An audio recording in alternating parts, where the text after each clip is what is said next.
Hello student, एक बार फिर से आपका स्वागत है हमारे यूट्यूब प्लेटफॉर्म पे और मेरा नाम है अंकित तिवारी।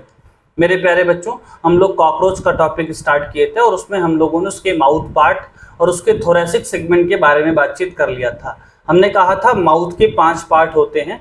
एक अपर लिप था जिसको लैब्रम, लोअर लिप को लैबियम कहा था, ठीक है। उसके बाद हमने कहा था कि जो हमारा चिक है उसी की तरह उनके पास क्या पाया जाता है, मैक्सिला पाया जाता है। जैसे हमारा टीथ है वैसे उनके पास मैंडिबल पाया जाता है और इसके अलावा जैसे हमारा टंग है वैसे उनके पास हाइपोफेरिंक्स पाया जाता है। बात इतनी ही नहीं, जब हमने उसके थोरेसिक सेगमेंट की बात की तो मैंने कहा 3 थोरेसिक सेगमेंट है, प्रोथोरैक्स, मीजोथोरैक्स और मेटाथोरैक्स।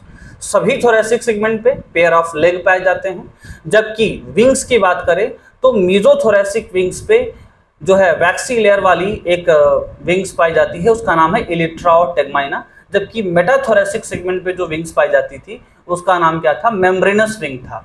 एक वास्तव में जो इलिट्रा या टेगमाइना है वो क्या करती है, जो मेम्ब्रेनस विंग्स है उसको बारिश से बचाती है, जबकि मेम्ब्रेनस विंग वास्तव में उसको फ्लाइट करने में हेल्प करता है। ठीक है, इतना बात हो चुका है। अब आगे इधर देखिए ध्यान से, तो हमने लिखा है ये है फीमेल।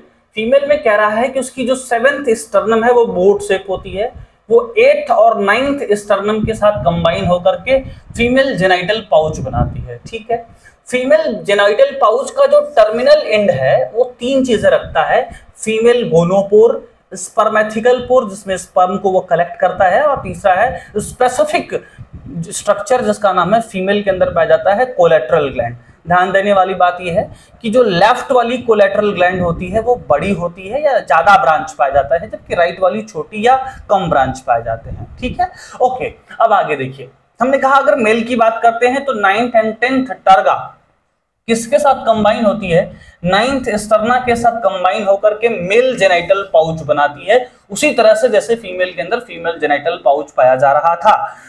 कहा हमने कि मेल के पास एक स्पेसिफिक चीज पाई जाती है, उसका नाम है एनल स्टाइल, जबकि मेल एंड फीमेल दोनों के पास एक स्पेसिफिक स्ट्रक्चर पाई जाती है, उसका नाम है एनल सर्काई या सिराई। ठीक है, बात को आगे बढ़ाते हैं। हमने कहा कि अगर एनाटॉमी अगर करते हैं, यानी कि अगर हम कॉकरोच को काट के उसके बारे में स्टडी करने का दुस्साहस करते हैं, तो हम ये देखते हैं कि कॉकरोच का जो एलिमेंट्री कैनाल है उसको 3 भागों में बांटा जाता है। एक है फोरगट, दूसरा है मिडगट और तीसरा है हाइंड गट। फोरगट के माउथ वाले सेक्शन में वो भोजन लेता है, फिर भोजन फेरिंग्स को पहुंचता है, देन ओसोफेगस को पहुंचता है, देन किसको पहुंचता है, क्रॉप को। क्रॉप वो जगह है जहां वो भोजन को स्टोर करता है। ठीक है, उसके बाद भोजन गिजार्ड को जाता है, जहां ग्राइंडिंग ऑफ फूड यानी भोजन को क्या किया जाता है, काटा या पीसा जाता है।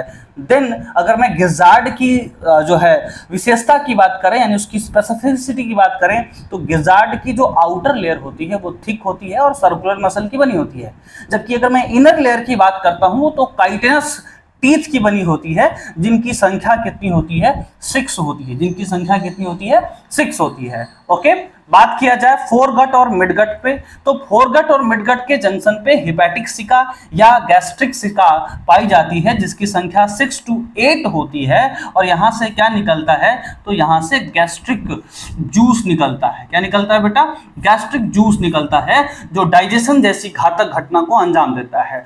बात को आगे बढ़ाया जाए तो हमने कहा था मिडगट और हाइंड गट पे एक स्ट्रक्चर पाया जाता है, उसका नाम है मेलपीजियन ट्यूबुल। क्या नाम बेटा, मेलपीजियन ट्यूबुल। मेलपीजियन ट्यूबुल की जो संख्या है वो 100 से 150 यानी 100 to 150 पाई जाती है, और इसका काम क्या होता है, इसका काम होता है जो हीमोलिम्फ है, जो हीमोलिम्फ है उससे नाइट्रोजनस वेस्ट को क्या करना, नाइट्रोजनस वेस्ट को रिमूव करना। क्या काम होता है बेटा, नाइट्रोजनस वेस्ट को रिमूव करना। ठीक है, तो इतनी सारी जो बातें हमने किया वो किसके बारे में बात किया बेटा, एलिमेंट्री कैनाल के बारे में। अब हम जो बात करेंगे वो बात करेंगे सर्कुलेटरी सिस्टम से रिलेटेड। तो देखिए, अगर हम सर्कुलेटरी सिस्टम की बात करें बेटा, तो इनका जो सर्कुलेटरी सिस्टम है वो ओपन टाइप का होता है। इनका जो सर्कुलेटरी सिस्टम है कैसा है, ओपन ब्लड सर्कुलेटरी सिस्टम पाया जाता है, यानी एक कैविटी में पाया जाता है इनका ब्लड। उस कैविटी का हमने नाम दिया हीमोसिल। क्या नाम दिया बेटा, हीमोसिल। इनके जो ब्लड है उन ब्लड का नाम रखा हमने हीमोलिम्फ, जो कि 2 हिस्सा रखता है। उसका जो प्लाज्मा है वो कलरलेस है, जबकि जो उसका कार्पसल्स है उसको हीमोसाइट या कई बार हीमेटोसाइट कहते हैं। ठीक है, ध्यान देना है। हमने कहा इनके जो ब्लड है उसमें जो पिगमेंट पाया जाता है उसका नाम है हीमोसाइनिन। जैसे हमारे ब्लड के अंदर पिगमेंट हीमोग्लोबिन पाया जाता है और उसमें क्या आयरन पाया जाता है, ऐसे ही इनके जो ब्लड हैं उनके ब्लड में जो पिगमेंट पाया जाता है उसका नाम है हीमोसाइनिन, जो कि कॉपर कंटेनिंग होता है। ठीक है, ध्यान देना है। इनके पास जो सिंगल हार्ट होता है जिसमें 13 चैम्बर होते हैं, है ना। कितने हार्ट होते हैं? सिंगल हार्ट होता है जिसमें 13 चैम्बर होता है। अब उसके बाद हम बात करेंगे इसके रेस्पिरेटरी सिस्टम के बारे में।